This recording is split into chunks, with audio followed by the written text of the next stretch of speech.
Assalamualaikum warahmatullahi wabarakatuh. Salam Om Swastiastu, Namo Buddhaya, salam kebajikan. Oke, hari ini kita akan melakukan kajian studi agama-agama yang membahas tentang toleransi beragama dalam Islam.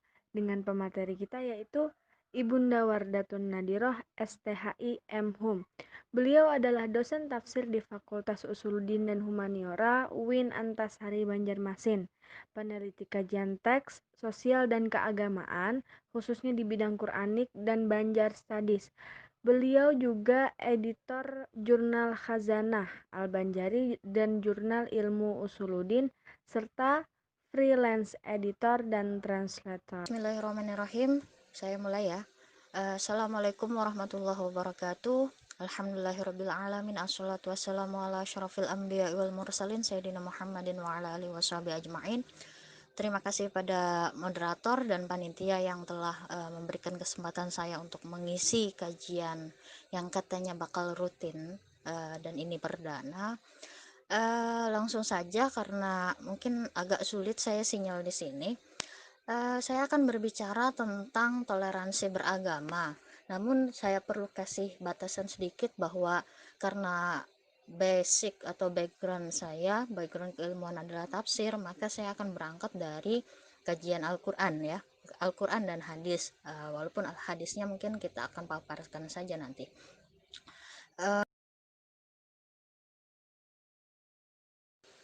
Untuk presentasi atau kajian hari ini saya bagi menjadi 3 topik. Itu pertama adalah definisi toleransi itu apa. Jadi kita harus menyamakan persepsi dulu sebelum nanti kita salah paham.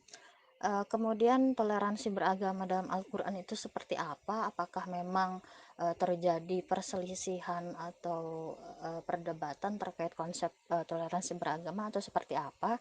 Kemudian terakhir, walaupun basic saya adalah tafsir, namun saya ingin membicarakan realita di lapangan saat ini yang itu terkait tindak intoleran atau kebalikan dari toleran yang semakin meningkat di Indonesia, khususnya sejak awal abad 21. Secara bahasa, toleransi beragama itu berasal dari bahasa Latin, toleransia, yang artinya kelonggaran, kelembutan hati, keringanan, dan kesabaran. Istilah ini muncul seiring dengan bukan kasus, tapi peristiwa revolusi yang terjadi di Prancis, ingat saya. Sehingga untuk maknanya pun sebenarnya sangat berlaku secara umum. Sementara kalau kita melihat dalam bahasa Inggris, tolerance itu sudah memberikan batasan bahwa toleransi itu adalah sikap membiarkan, mengakui, dan menghormati keyakinan. Jadi ada batasannya, keyakinan orang lain tanpa memerlukan persetujuan. Nah, sementara di dalam bahasa Arab sendiri, mungkin teman-teman juga sudah pada tahu bahwa toleransi itu senada dengan tasamuh, tapi sebenarnya maknanya masih sangat umum ya, saling mengizinkan dan saling memudahkan. Teman-teman bisa mungkin cross check, itu sudah saya sertakan bukunya.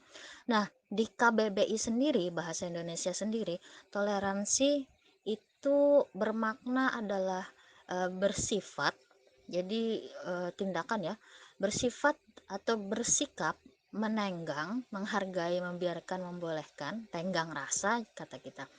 Kemudian apa yang ditenggang, yaitu pendirian yang berbeda, pendapat yang berbeda, pandangan yang berbeda, kepercayaan, kebiasaan, kelakuan yang berbeda dari yang kita lakukan biasanya.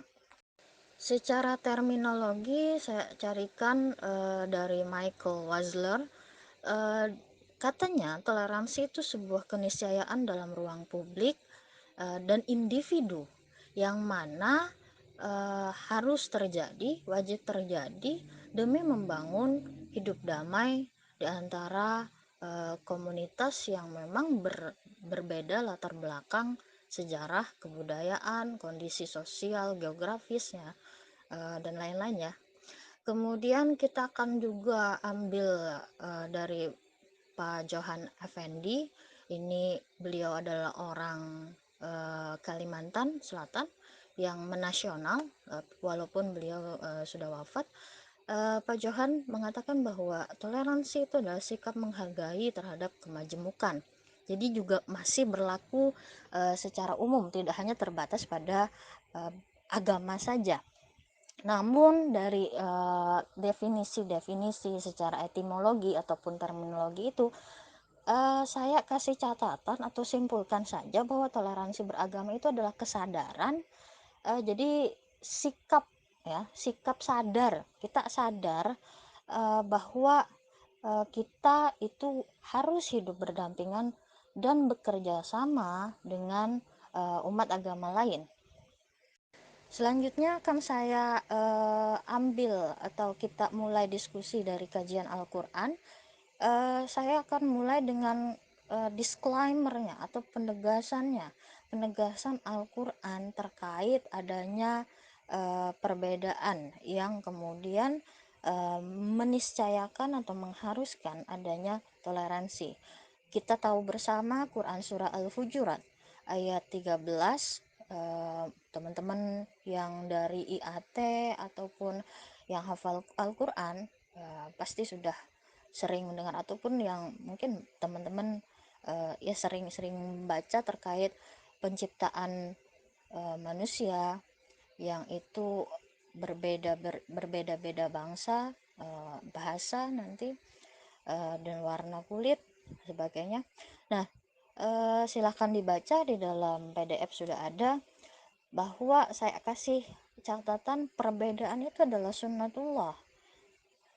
sunnatullah sekali, karena sejak awal alamiah natural kita katakan, karena sejak awal penciptaannya, kalau memang Allah atau Tuhan itu mau menyeragamkan hanya satu bangsa, misalnya tuh bahasa, nah kayaknya gimana ya, biar tidak terjadi konflik katanya. Nah, jadi di sini jelas-jelas disclaimer Al-Quran sendiri bahwa perbedaan itu sunnatullah. Kemudian Quran surah Al-Mumtahanah juga mengatakan bahwa toleransi itu wajib. La yanhakumullahu 'anil ladzina lam yuqatilukum fid din wa lam yukhrijukum min diyarikum an tabarruhum wa tuqsitu ilaihim. Di sini berbuat baik.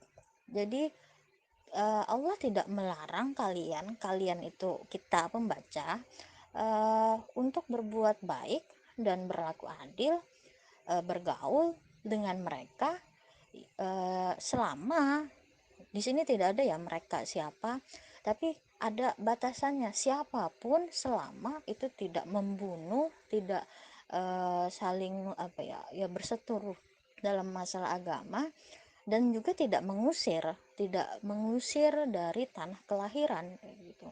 Selama dua poin ini tidak terpenuhi, maka kita bisa bergaul dan bekerja sama dengan orang-orang tersebut.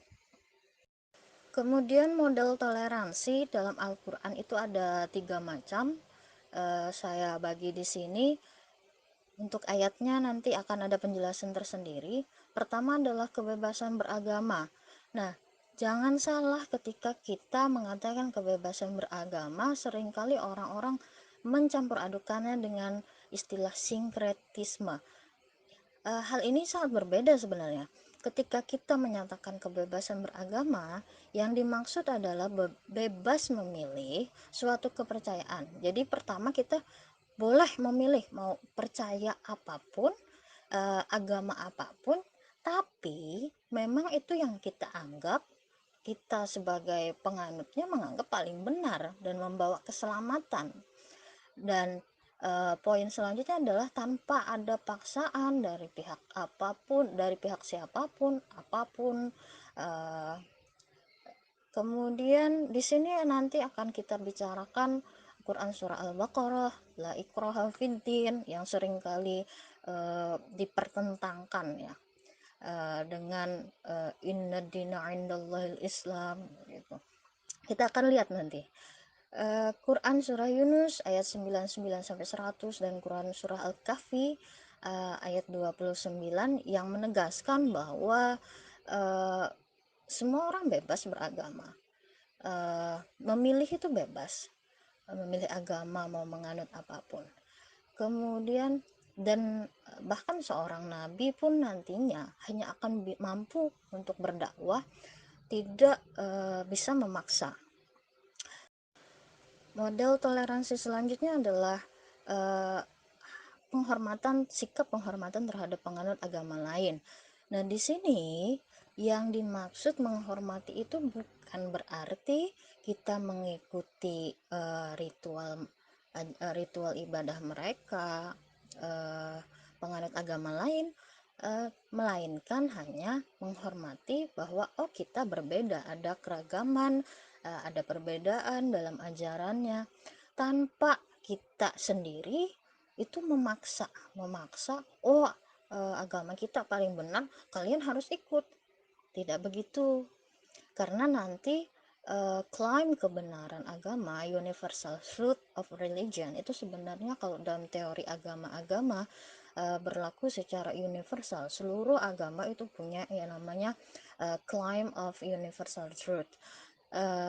Nah, selanjutnya Selanjutnya adalah eh, toleransi dalam hidup bermasyarakat. Ini sangat banyak ayat-ayatnya. Namun saya pilihkan saja beberapa yang penting. Tentunya manusia, tadi ya ayuhan nas, anas, bukan hanya ya ayuhal mukminun misalnya. Tapi di sini yang dikatakan adalah anas. Anas itu umat manusia, maka tentunya akan berlaku secara umum. Manusia itu sebagai makhluk sosial tentunya tidak bisa hidup sendiri.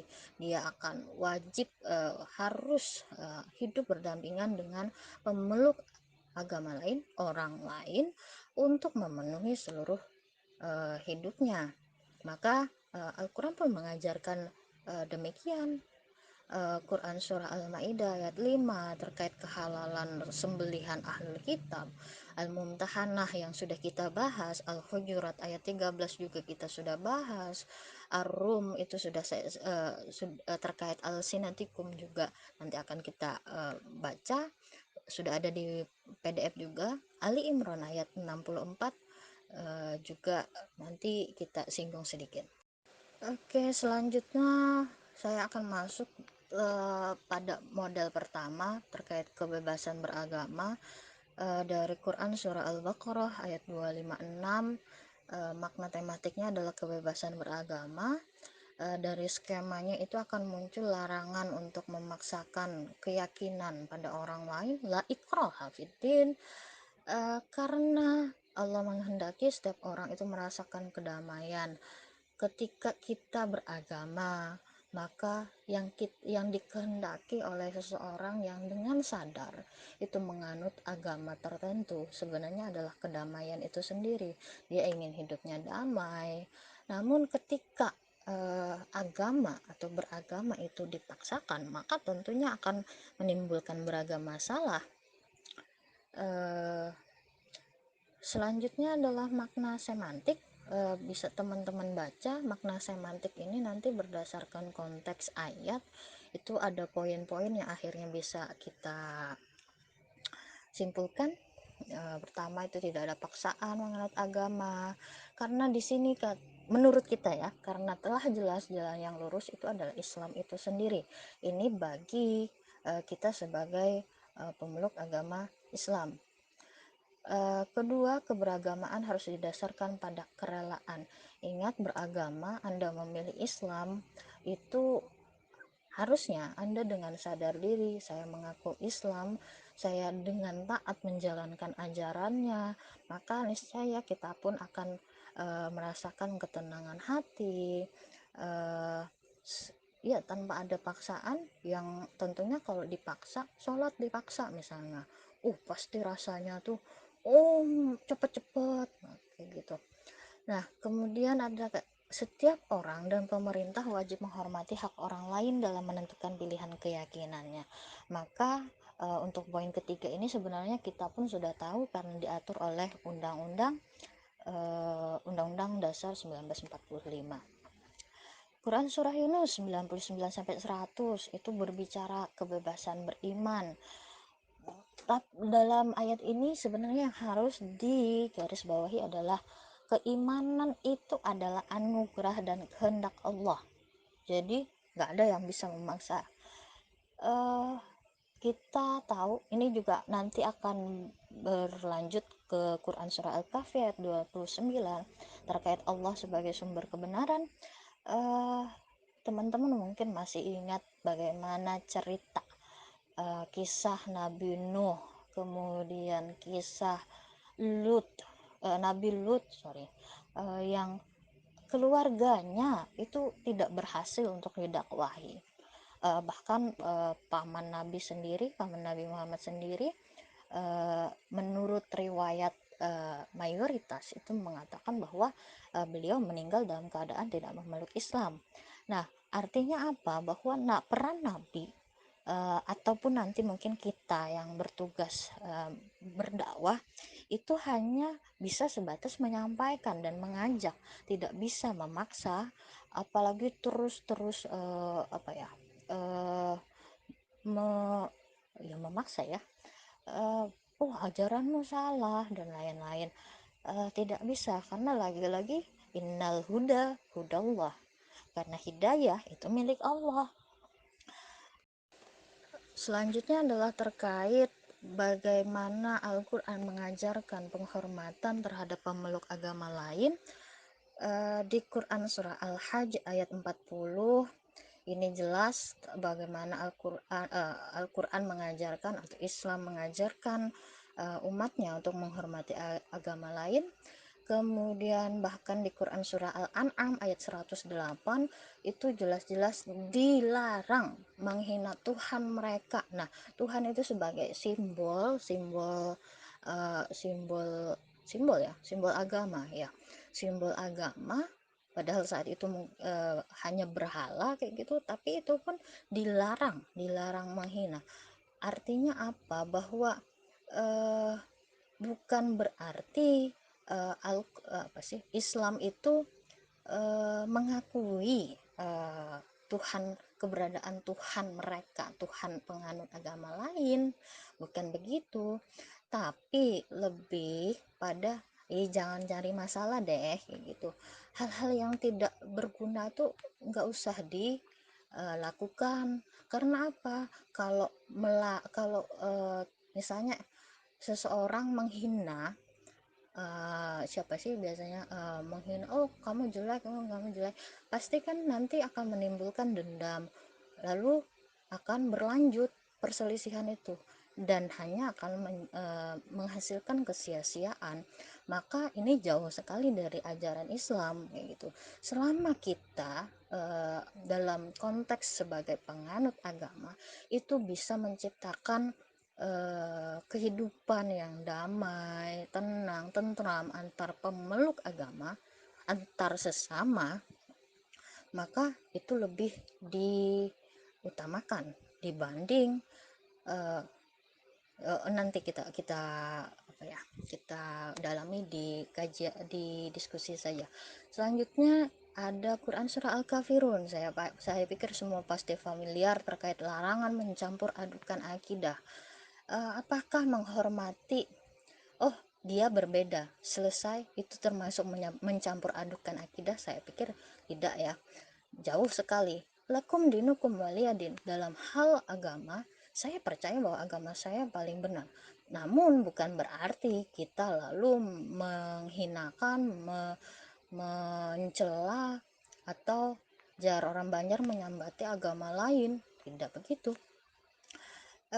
Kemudian ada catatan penting bahwa di Quran surah Saba ayat 25-26 itu ada larangan untuk mengatakan bahwa aku paling benar, karena bisa jadi kita yang benar atau mereka yang benar, kita yang salah atau mereka juga salah.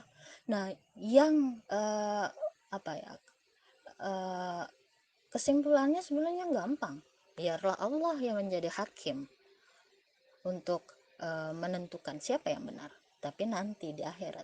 Maka untuk sekarang jalanilah sesuai dengan keyakinan masing-masing. Selanjutnya terkait hidup sosial bermasyarakat.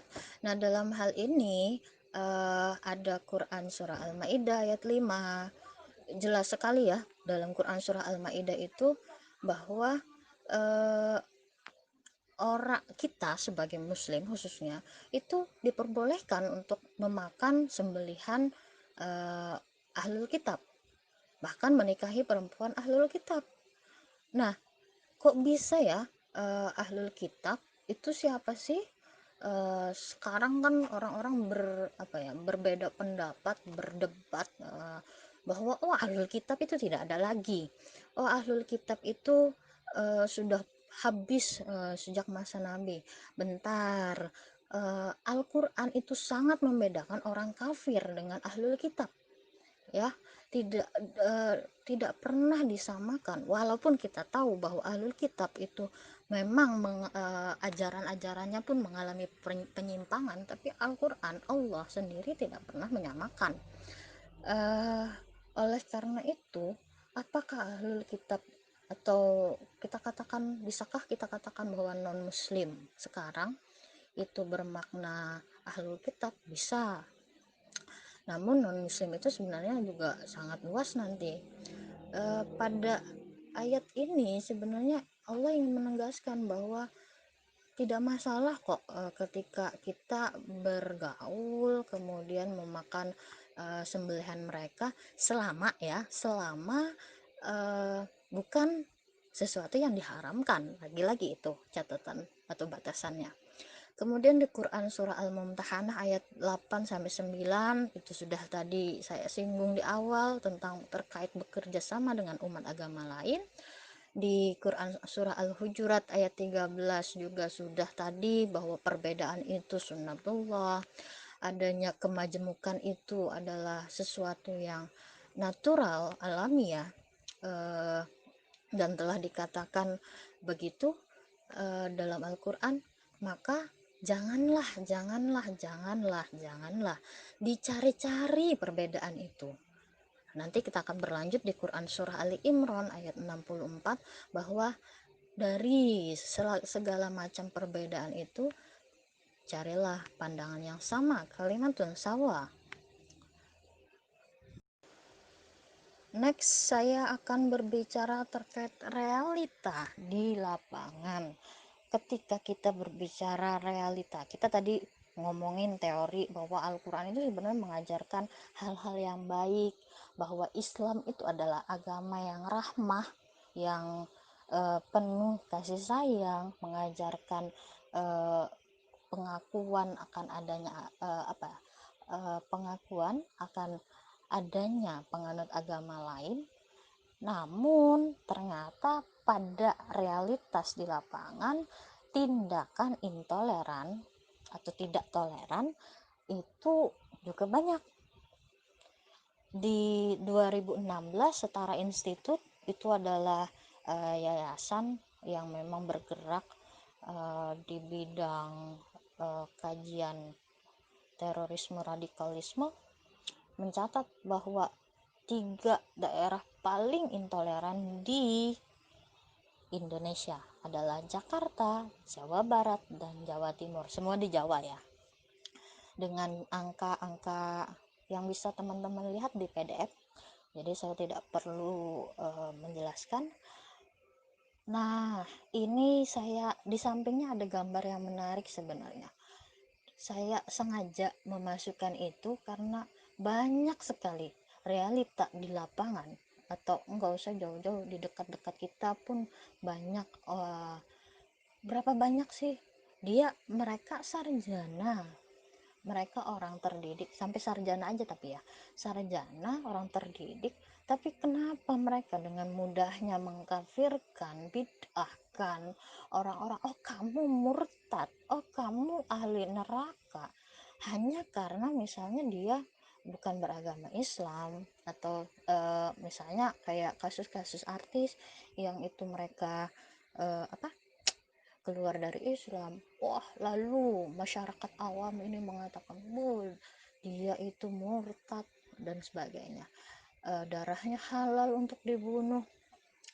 Bentar, dalam konteks toleransi beragama kita semua, saya pun tidak pantas untuk mengatakan hal itu, eh, karena itu adalah pilihan masing-masing, dan Allah sendiri menjamin bahwa bisa jadi dia yang benar atau saya yang benar, atau mereka salah atau saya yang salah, kan bisa jadi. Maka serahkanlah semuanya kepada hakim nantinya. Nah, lalu yang di bawah itu, kalau di atas tadi kasusnya antara muslim dengan sesama muslim.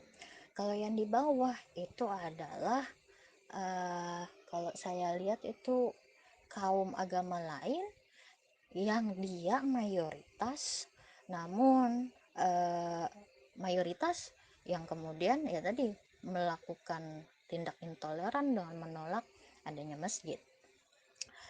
Pada 2019 kasus intoleran makin banyak dan merambah anak muda seperti teman-teman semua, yang itu tidak hanya lagi apa ya, di kampung-kampung misalnya, tidak, tapi merambahnya sudah ke kota, perguruan tinggi pun kena sasarannya.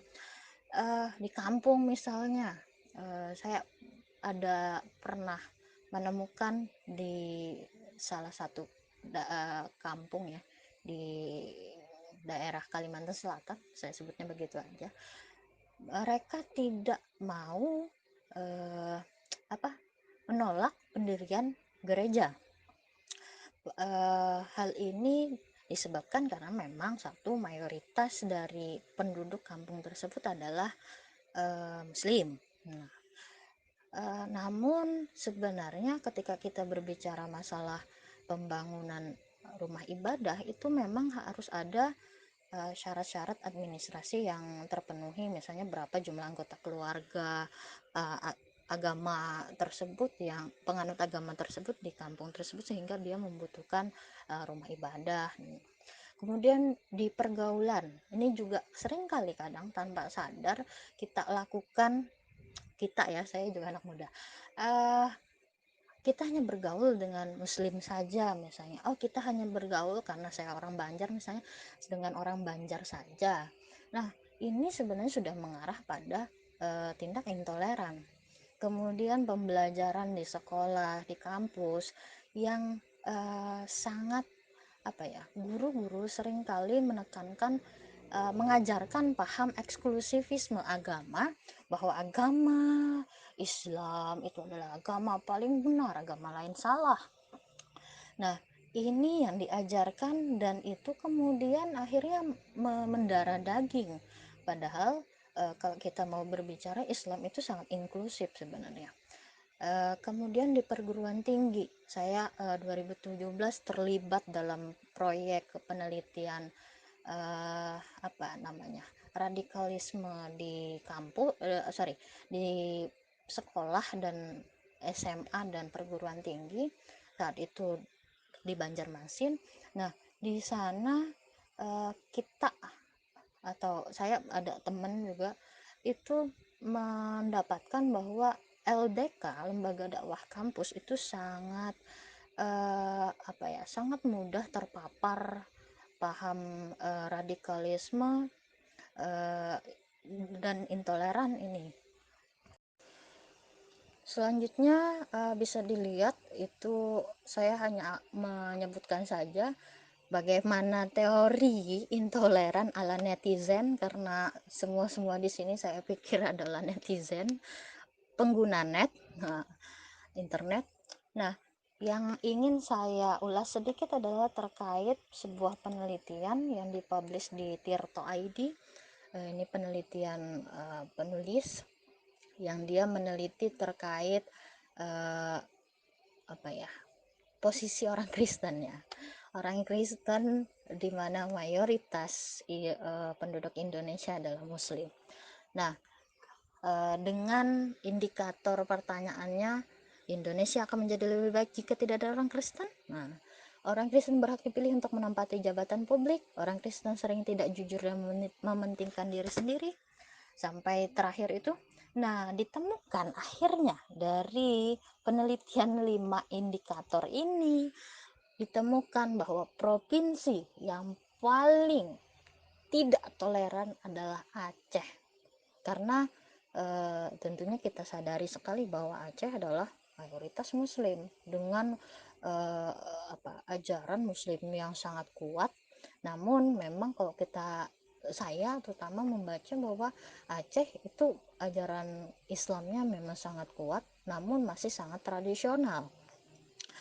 eh, Sementara untuk provinsi yang paling toleran adalah Kalimantan Utara. Tentunya teman-teman juga pasti tahu mengapa demikian.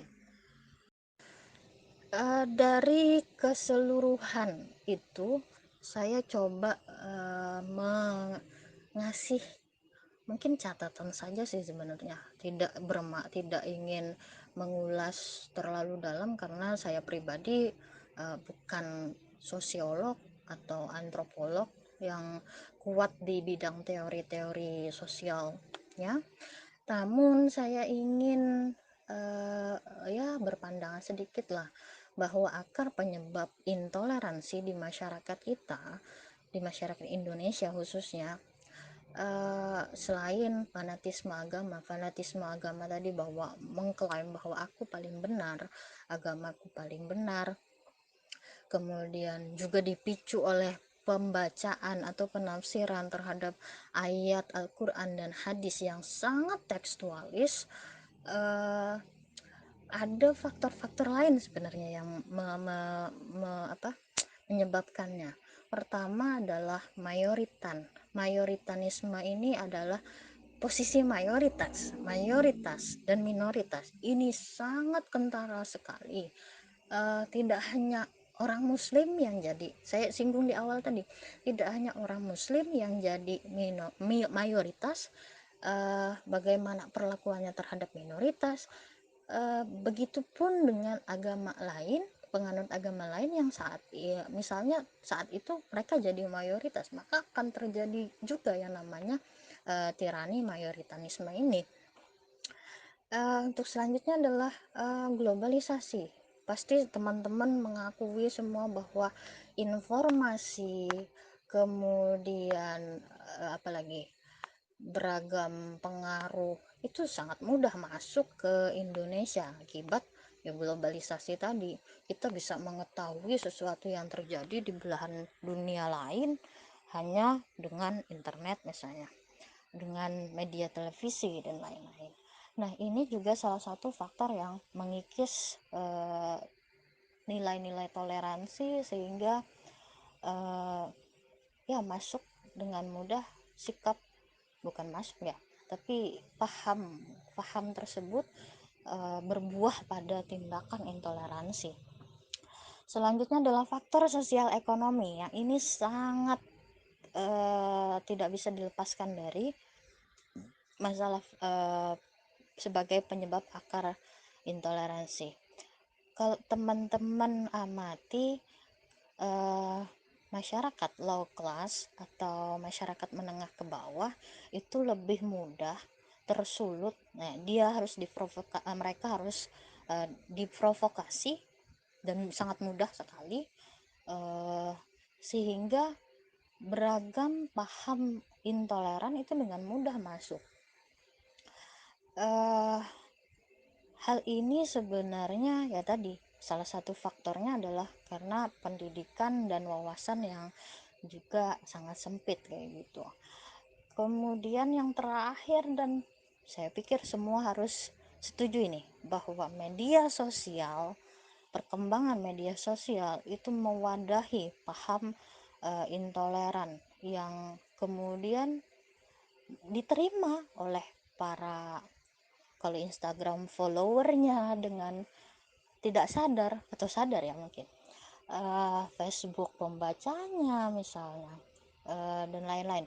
Nah, dari sini sebenarnya kita bisa katakan bahwa penyebab intoleransi di Indonesia itu tidak hanya masalah agama, tapi beragam faktor eksternal itu sebenarnya juga mempengaruhi, eh, munculnya, lahirnya paham intoleransi di Indonesia. Lalu bagaimana di sini yang penting adalah bagaimana eh, apa pemimpin atau pemuka agama bersikap, itu juga penting. Tapi lagi-lagi nanti kita akan membicarakan banyak hal juga dari bagaimana pemimpin agama itu bersikap, apalagi misalnya dengan kasus-kasus COVID ini, COVID yang terjadi di masa sekarang ini. Misalnya eh, ada yang karena ujar ustadz ini, ujar tuan guru ini, ujar lain-lain lah, maka eh, ada peraturan pemerintah dilanggar misalnya, atau mereka taat dengan peraturan pemerintah, maka pengaruh pemimpin agama di akar rumput, grassroots, itu sebenarnya juga sangat mempengaruhi dari tingkah laku keberagamaan masyarakat kita. Oke, saya pikir itu saja. Terima kasih. Selanjutnya kita akan perdalam eh, dengan kajian yang mungkin lebih lebih detail ya, dari diskusi-diskusi. Terima kasih. Wassalamualaikum warahmatullahi wabarakatuh. Baik, karena materi hari ini telah dijelaskan oleh pemateri, maka kita masuk ke sesi tanya jawab. Pertanyaan pertama dari Saudari Rusidawati dan Hairatus Soleha. Pertanyaannya, dalam era zaman teknologi sekarang, sosial media adalah jembatan berita paling cepat tersebar luas ke masyarakat. Nah, menurut Ibu, bagaimana jika ada seorang muslimah yang pergi ke gereja untuk menghadiri resepsi pernikahan kerabatnya dan dia mengupload kegiatannya di gereja tadi ke media sosial? Nah, ada netizen yang mengomen, kok dia gitu sih? Kan dia Islam, kenapa mau masuk gereja?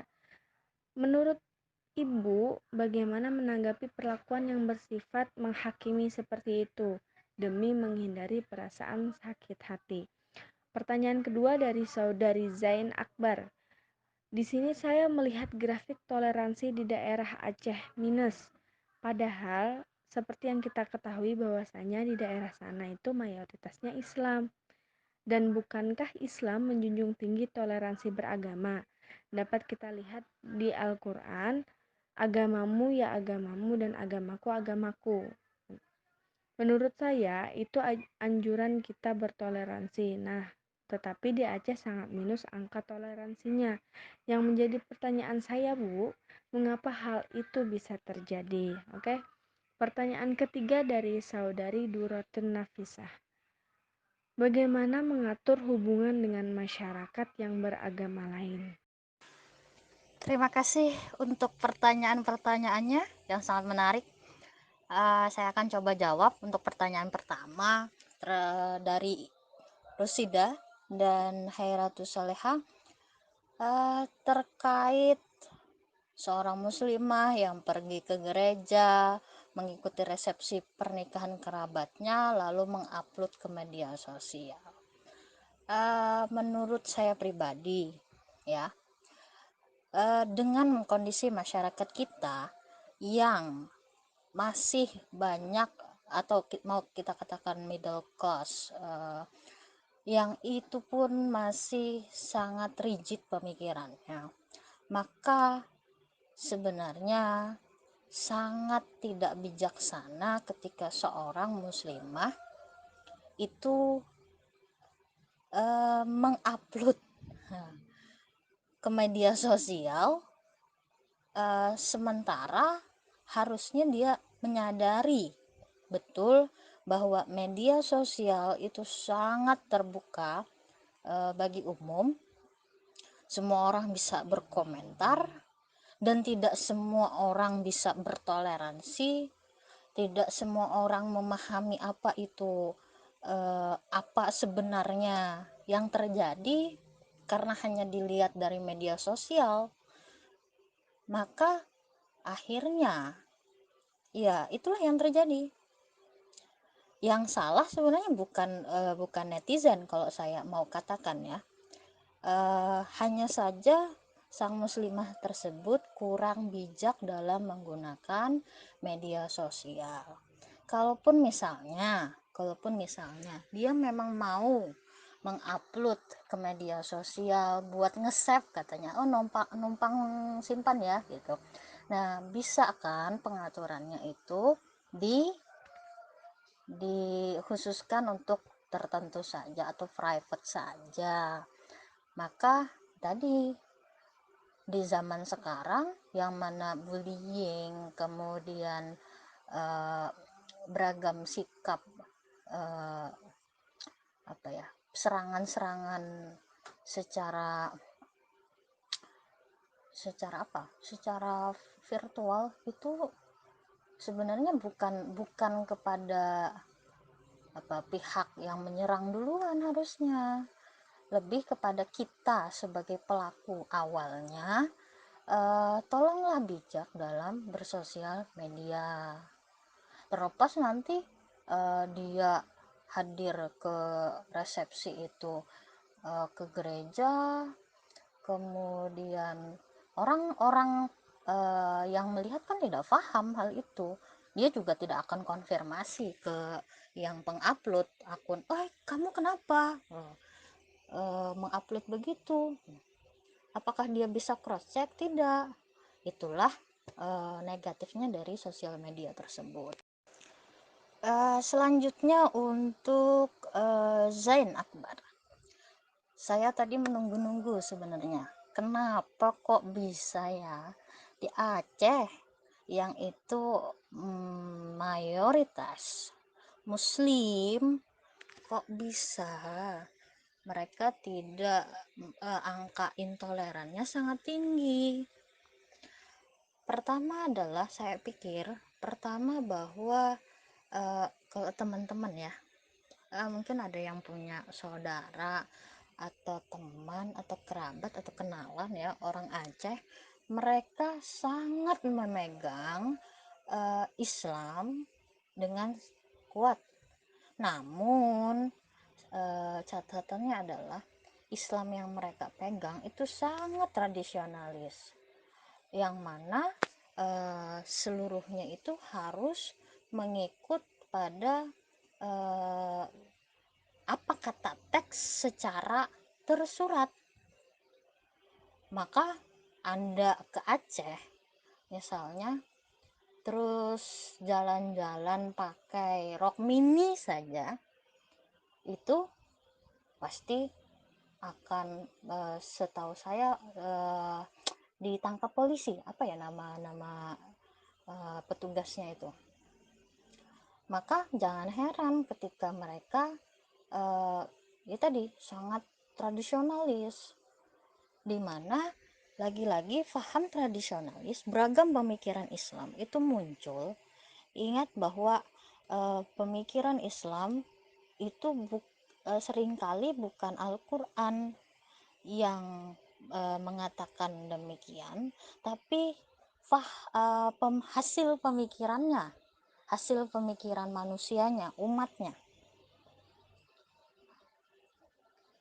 Oleh karena itu saya pikir karena Aceh sangat tradisionalis Islamnya, ya tadi untuk penerimaan terhadap agama lain, apalagi mengingat bahwa uh, mayoritas hampir ya mayoritas penduduk Aceh itu tidak ada, mungkin bisa berapa ya, 0,01 mungkin kalaupun ada, tapi setahu saya tidak ada. Berbeda dengan masyarakat Banjar itu mayoritas muslim ya, muslim. Tapi dia juga hidup bersinggungan dengan Tionghoa atau Cina ajar kita. Nah, sehingga sedikit banyak uh, rasa toleransi itu masih ada gitu. Apalagi penduduk aslinya, kalau mau kita katakan Dayak, yang bukan bukan muslim, uh, juga bergaul dengan itu. Sementara kalau di Aceh memang mayoritasnya adalah muslim. Ketika suatu komunitas itu hanya heterogen, semoga saya tidak salah ya, heterogen atau sejenis, maka untuk keterbukaan sikap terhadap komunitas yang lain itu agak sulit. Terakhir adalah dari Duratun Nafisah, bagaimana mengatur hubungan dengan masyarakat yang beragama lain. Uh, saya pribadi selalu mengulang-ulang kepada teman-teman, mungkin kalau teman-teman sudah pernah ketemu saya, kuliah bersama saya akan selalu mengulang-ulang bahwa batasan hubungan dengan agama lain itu hanya yang tidak bisa diganggu adalah hanya masalah akidah, teologis. Tapi ketika hubungan itu berkaitan dengan aspek sosial, kemasyarakatan, ekonomi, selain akidah, maka semuanya terbuka lebar. Dan seperti apa mengatur hubungan tersebut? uh, Tujuan hidup itu cuma satu, yaitu untuk membangun kehidupan yang damai, tenang, tentram. Nah, bagaimana Anda bisa mewujudkan hal itu? Nah, beragam caranya tentunya. Tidak ada batasannya. Selama tadi lagi-lagi catatannya adalah tidak keluar atau tidak mencampur adukan akidah dengan hal-hal lainnya. Terima kasih kami ucapkan kepada pemateri yang telah bersedia mengisi kajian kita pada hari ini. Semoga apa yang disampaikan oleh beliau bermanfaat bagi kita semua, dapat dipahami dan dapat kita terapkan dalam kehidupan kita sehari-hari. Oke, teman-teman, sejatinya keberagaman itu bukan menjadi penghalang untuk kita bersatu dan berjuang. Ingat semboyan kita, Bhinneka Tunggal Ika, berbeda-beda tetapi tetap satu jua. Sekian dari saya, terima kasih. Wassalamualaikum warahmatullahi wabarakatuh.